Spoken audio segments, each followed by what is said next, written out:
Hey y'all, how y'all doing? This is your girl Tashi, and I am back with another video. How you doing? How you feeling? I hope you're doing great. I always have to apologize if you hear any noise in the background. Y'all already know. Y'all know. So I don't have to say it. But this one is the top 10 shocking things banned in the UK. Let's get straight to it. And today we're looking at strange things it's illegal to own or do here in Britannia.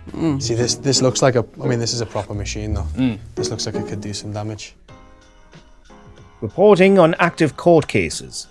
In some countries, like parts of the US, it's legal not only to report on ongoing or active court cases, but in some instances to record and broadcast them as they happen. You may be surprised to learn that doing this is completely illegal in the UK, according to the 1981 Contempt of Court Act. Essentially, it's very difficult to report on ongoing court cases in the UK, which is all done so that the press reports can't prejudice the jury in a case. So, reporting on active cases in the UK will all be very matter of fact, and you can still be held in contempt if you break this law, even if you're not intending to prejudice a jury. That's Chlorinated good. chicken. Chicken pieces caught in machinery. Chicken pieces and innards covering the floor. Flooded floor areas. And water leaking from machinery. With the UK's exit from the European Union, there was a lot of talk about a potential food trading deal being made with the United States. But one particular product became a key part of the case against the deal: chlorinated chicken, banned in the EU. It's not the chlorine itself that's the problem, it's the fact that it allows chickens to be stored in horrific conditions. I mean, they're not able to move, they're like the living dead, these chickens. In America, it's normal for raw chicken to be washed in chlorine to make it safer to eat, as American chickens are kept in worse conditions than chickens here, which means the meat carries a greater risk of bacteria and disease. And even though it makes for cheaper meat, it is a practice the British public finds hard to swallow. You also can't eat raw eggs in America, because the way the US washes eggs actually makes them more unsafe to eat. Polish potatoes. But to me, I just find it funny that they're worried about the chickens being stuck in one place. It's like they want the chicken to live a lavish life before they die.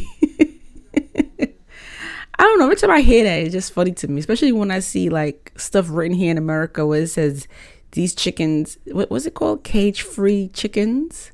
Like basically the chickens wasn't trapped in a cage. I'm like, are you serious? Like y'all weren't about that. Y'all about to put all type of chemical on it and kill it. Like, I'm so confused. That's why it's funny to me. I don't know. If you're found to have been importing potatoes into Britain grown in Poland, you'll be in a lot of trouble, because since the 2004 Polish Potatoes Act, this has been an offence. But why? And why Polish potatoes specifically? Well, because at the time, there was an outbreak of ring rot in potatoes in Poland. Ooh. This isn't really a threat to humans, luckily, but if ring rot were to arrive in the UK and spread through our native potato population, the damage to potato farmers would be catastrophic. Many more countries have ring rot, and there are quarantine systems in place to try and prevent the disease from establishing itself here. Peeing in public.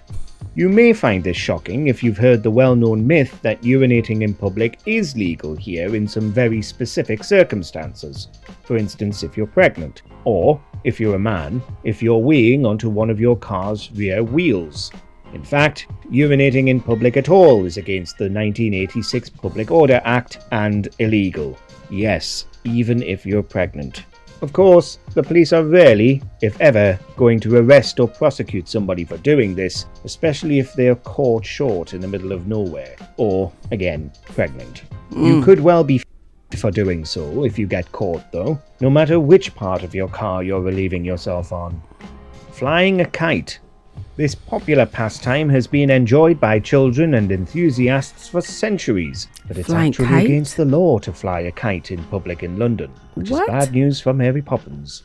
It's all to stop people from being a nuisance with their kites and, for instance, trying to fly one around Piccadilly Circus and annoying everybody.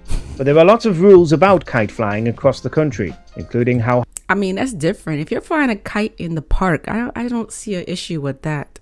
But if you're flying your kite in the middle of in the city or where there's a lot of people, then that's kind of rude and annoying. high you're allowed to fly one, so that it doesn't affect air traffic. According to the Kite Society of Great Britain, you shouldn't be flying a kite higher than 60 metres or within 5 kilometres of an aerodrome. Suspiciously holding salmon.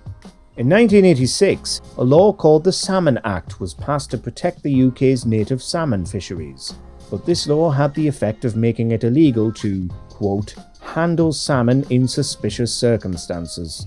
It's really all to crack down on dodgy meat and to criminalise people buying and selling illegally fished salmon from a non-registered fishery. What exactly makes handling of the salmon suspicious?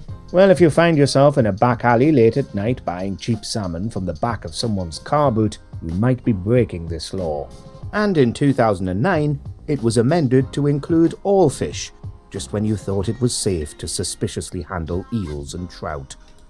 I mean, if someone wants to sell fish, so you're telling me if I catch salmon or any type of fish, I can't sell it? You see how this world is? Because they want to sell it, because they want to make the money. I mean, I wouldn't buy a fish from somebody in the alley. That's a little too suspicious. Not suspicious, but like, I don't know if I'll feel comfortable doing that. Buying fish for somebody in the alley. But I'm just saying, like, why people just can't sell fish? I mean, you should be able to sell fish. Killing swans. Britain has a lot of laws protecting our native bird species, but it's popularly believed that the monarch owns all the swans in the UK, and therefore killing a swan is treason. This isn't exactly true, though. The king actually doesn't own all the swans in the UK, only the wild or unclaimed mute swans near Windsor Castle. Killing a swan usually isn't treasonous. However, it is still a crime in accordance with the Wildlife and Countryside Act of 1981 to kill or take wild animals. This applies to all our protected wildlife species, not just swans. In early 2023, a man from Abingdon was arrested and found guilty of killing a goose. Being drunk in a pub. You probably already know this one, but it's still true that it's against the law to be drunk in a pub in England and Wales. Not just the pub, but anywhere in public. Oh, I'm so confused. You can't be drunk in a pub? That's a... Why is that a little weird to me? I thought most people that go to the pub, they in there drinking, they're drunk already. That's crazy. What? In fact, it's also an offence to knowingly sell alcohol to a drunk person. All these rules can make a career as a publican or bartender even harder, since refusing to sell alcohol to intoxicated people will generally harm business. But studies have shown that the law is regularly ignored. Unless you're being a menace, or so drunk you can't look after yourself at all, you're probably still going to get served in most places in the UK.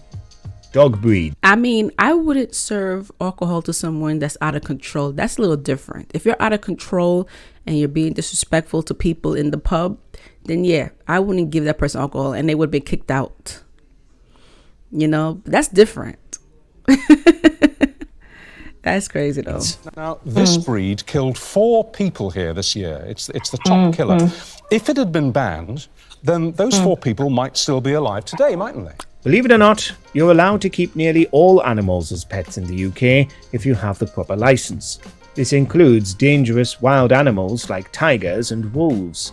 But there are certain breeds of dog that have been banned. These are Pit Bull Terriers, the Japanese Tosa, Dogo Argentinos, and Fila Brasieros. More people should be making sure if they own a dog that is likely to unnerve or frighten somebody else, that they should be able to control that. Later in 2023, it's reported that American XL Bullies are going to be the 5th banned breed on this list.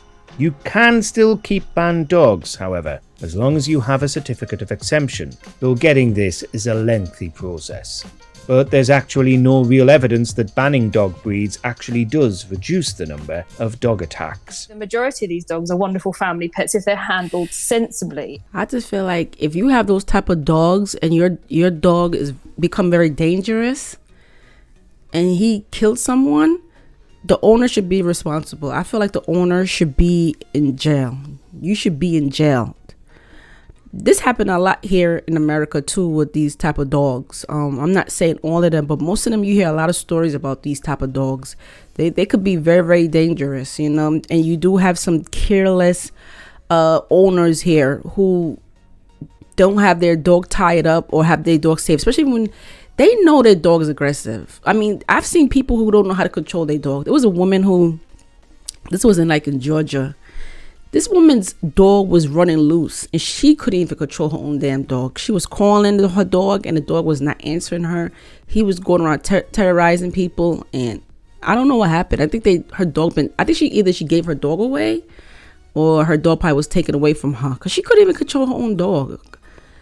And then you have some people out there who say, oh, my dog don't bite. My dog don't bite. Let me tell you something. My dog is a friendly dog. Even though he barks a lot, he's a small dog. So he was acting like he's big and tough. He doesn't bite. My dog I never see him bite anyone. He never tried to bite any of us. But I still have him on the leash. I still don't have my dog too close to people, you know, because not everybody likes dogs.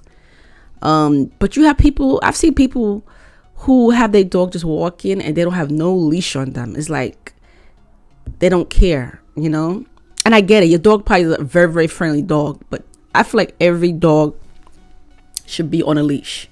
That's just my opinion. You know, a dog should be on a leash. I don't care how friendly your dog is. It should be a leash, because I've heard so many stories. It's terrible. I think a little baby got killed by a dog. It was a pit bull. It was a family pit bull. They claimed that he'd never bit no one before. This is the first time this ever happened. Like, the dog ripped that baby into pieces. I think the little baby was like maybe, I think she was like 2 years old or something like that. She was 2 years old and she died.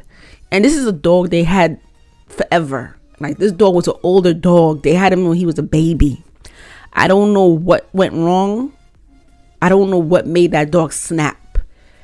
But he snapped and he killed that baby. And this is not the only story. There's a lot of stories. If you get a chance, you can go Google it.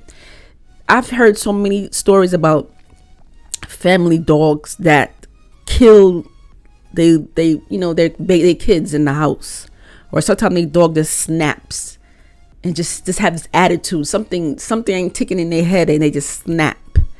You know, and these are people who say, oh, my dog is so friendly. He's so friendly. He's such a friendly dog. He will never hurt anyone.